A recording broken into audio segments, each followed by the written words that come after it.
دوستو، شب قدر بڑی مقدس اور فضیلت والی رات ہے۔ یہ رات 1000 مہینوں کی راتوں سے بہتر ہے۔ تو شب قدر میں ہمیں کیا کرنا چاہیے، کون سی نمازیں پڑھنی چاہیے، کون سی دعائیں مانگنی چاہیے، اور شب قدر کی رات میں ہزاروں لاکھوں فرشتے آسمان سے کیوں اترتے ہیں، تو اس ویڈیو کے ذریعے سے حدیث کی روشنی میں مکمل جانکاری آپ کو دی جائے گی انشاءاللہ۔ تو اس ویڈیو کو آپ پوری ضرور دیکھیں۔ آج کی یہ شب احادیث رسول صلی اللہ تعالیٰ علیہ وسلم کے مطابق ممکنہ لیلۃ القدر میں سے ہے۔ حضور اکرم صلی اللہ تعالیٰ علیہ وسلم کے فرمان عالی شان میں یہ ملتا ہے کہ شب قدر کو رمضان کی آخری طاق راتوں میں تلاش کرو، 21، 23، 25، 27 اور 29۔ اور اکثر فقہائے کرام، اولیاء کاملین اور بزرگوں کا رجحان لیلۃ القدر کے متعلق اس رات ہی کی طرف گیا ہے۔ وہ 27ویں شب ہی ہو سکتی ہے، زیادہ غالب گمان یہ ہے۔ اور ہم لیلۃ القدر کو، شب قدر کو اس لیے بھی ڈھونڈتے ہیں کہ اس رات کی فضیلت میں میرے آقا صلی اللہ تعالیٰ علیہ وسلم نے ارشاد فرمایا، اس رات جو بھی مومن بندہ ایمان کے ساتھ کھڑا ہوا اپنے رب تعالیٰ کے حضور، رات میں عبادت کے لیے کھڑا ہوا، توبہ و استغفار کیا، تو حدیث پاک میں اللہ تعالیٰ اس کے پچھلے تمام گناہوں کو معاف فرمائے گا۔ اس لیے لیلۃ القدر کی جستجو میں ہر مومن رہتا ہے کہ اس رات کو اگر اللہ تبارک و تعالیٰ نے معاف کرنا ہے، اس میں میرا بھی نام شامل ہو جائے تو پچھلے سابقہ تمام گناہ معاف کر دیے جائیں گے۔ اللہ تبارک و تعالیٰ ہمیں لیلۃ القدر کی برکتیں عطا فرمائے اور سابقہ خطا اور گناہوں کو مولا معاف فرمائے۔ میں تمام مومنین سے یہی کہوں گا کہ یہ رات جس کے متعلق قرآن کہتا ہے لیلۃ القدر خیر من الف شہر، یہ ایک شب قدر جو ہے، ایک لیلۃ القدر، ایک رات 1000 مہینوں سے افضل ہے۔ 1000 مہینوں سے افضل ہے۔ 1000 مہینے کئی سالوں میں ہو جائیں گے۔ جب آپ اس کو ترتیب دیں گے 1000 مہینے تو کتنے سال بن جائیں گے۔ تو یہ اتنے سالوں سے بہتر ایک رات ہے۔ یوں سمجھ لو پوری زندگی عبادت کرنا ہے ایک طرف، اور لیلۃ القدر کی اس مقدس گھڑی میں عبادت کرنا ہے ایک طرف۔ اس لیے اس رات کو ضائع ہونے نہ دیں۔ جو لوگ اس رات کو عیش و عشرت میں اور ادھر ادھر بیٹھ کر کے یا پھر گھومنے پھرنے میں، بائک رائڈنگ میں اور لوگوں کے تماشے دیکھنے میں جو گزارتے ہیں، میں سمجھتا ہوں وہ بہت بڑے حرمہ نصیب ہیں۔ انہوں نے اپنی قسمت میں ملی ہوئی اس رات کو اپنے ہاتھوں ضائع کیا، ہلاک کیا۔ اور اسی لیے میرے آقا صلی اللہ تعالیٰ علیہ وسلم کی حدیث بھی ملتی ہے، وہ شخص تباہ و برباد ہو جائے، ہلاک ہو جائے جو رمضان کو پایا مگر اس کی قدر نہیں کیا۔ اب حضور پاک صلی اللہ تعالیٰ علیہ وسلم نے اس کے لیے دعائے ہلاکت فرمائی ہے، تو ایسا بندہ تو ہلاک ہونا ہی ہے، ایسے کو تو برباد ہونا ہی ہے جو رمضان پایا لیکن اس کی قدر نہیں کر سکا۔ تو میرے عزیزو، میں تمام نوجوانوں سے یہی کہوں گا، تمہارے لیے کھیلنے کودنے اور دوسرے کاموں کے لیے اور بھی بہت سارے اوقات ہیں، لیکن اس پاکیزہ وقت کو اس طرح ضائع نہ کرو۔ اور جو دیکھنے میں ملتا ہے، اس رات کو لوگ دوست احباب کے ساتھ نکل پڑتے ہیں، چلو عیش و عشرت کرنا ہے، کچھ گھومنا ہے پھرنا ہے، لوگوں کو پریشان کرنا ہے۔ اب تو حالات لاک ڈاؤن کے ہیں، باہر اگرچہ جانے نہ ملے مگر اپنے نوجوان بچے اپنے ہی محلے میں لوگوں کو، پولیس کو پریشان کرنے کے لیے نکلتے ہیں۔ تو کیا یہ رات اس طرح کے عیاشیوں کے لیے آتی ہے؟ کیا تم اس کو اوروں کی طرح، غیروں کی طرح سمجھتے ہو کہ انٹرٹینمنٹ کی ایک رات ہے، دوسروں کے تہواروں کی طرح رقص کرنا، ناچنا، شراب پینا، معاذ اللہ؟ یہ وہ رات ہے جو تمہارے سابقہ گناہوں کو معاف کرنے کی بشارت لے کر کے آ رہی ہے۔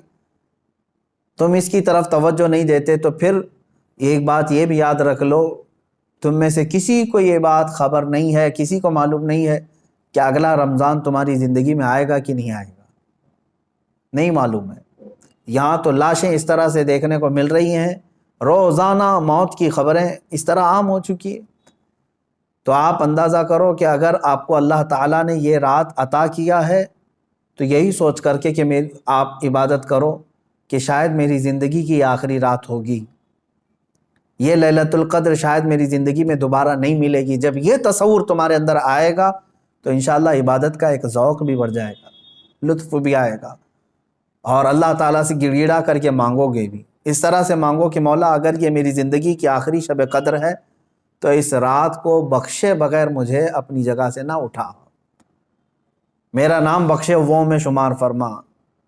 جیسے کہ حضور پاک صلی اللہ تعالیٰ علیہ وسلم مکہ مکرمہ حاضر ہوئے اور جب واپس ہونے لگے تو خانہ کعبہ کے پاس آپ نے یوں دعا فرمائی تھی کہ اے اللہ اگر یہ میری آخری زیارت ہے خانہ کعبہ کے پاس تو پھر یہاں سے مولا ہم سب کی مغفرت کے بغیر ہمیں باہر نہ فرما۔ تو اس طرح سے آپ اس رات کو بھی یہ سمجھ کر کے دعا کریں کہ اگر میری زندگی میں اور دوبارہ رمضان آنا نہیں ہے یا لیلۃ القدر آنے کا ہماری زندگی میں کوئی نصیبہ نہیں ہے تو مولا اس رات کو ہی ہمیں معاف فرما دے اور اس کے بعد والی زندگی کو کبیرہ اور صغیرہ گناہوں سے محفوظ فرما دے۔ یہ لیلۃ القدر کے سلسلے میں میرے عزیزوں عبادتوں کا اہتمام کریں، عورتیں اپنے گھروں میں بچوں کو بھی لے کر بچیوں کو بھی لے کر بیٹھیں۔ صرف جاگنا اصل مسئلہ نہیں ہے، بعض لوگ سمجھتے ہیں کہ جاگنا چاہیے، جاگنے کا مطلب موبائل لے کر بیٹھ کر کے جاگنا، یہ فضیلت کی بات ہے۔ جاگنا اس کے لیے افضل ہے جو اپنے آنکھیں قرآن کی تلاوت میں لگا چکا ہو یا اپنے جسم کو رب ذوالجلال کی عبادت میں مصروف کر چکا ہو۔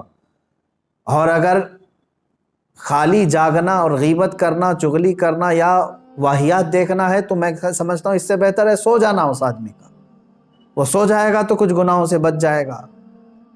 تو یہ محض گناہ کرنے کے لیے جاگنا یہ افضل نہیں ہے اور نہ ہی اس میں کوئی نیکی کی بات ہے۔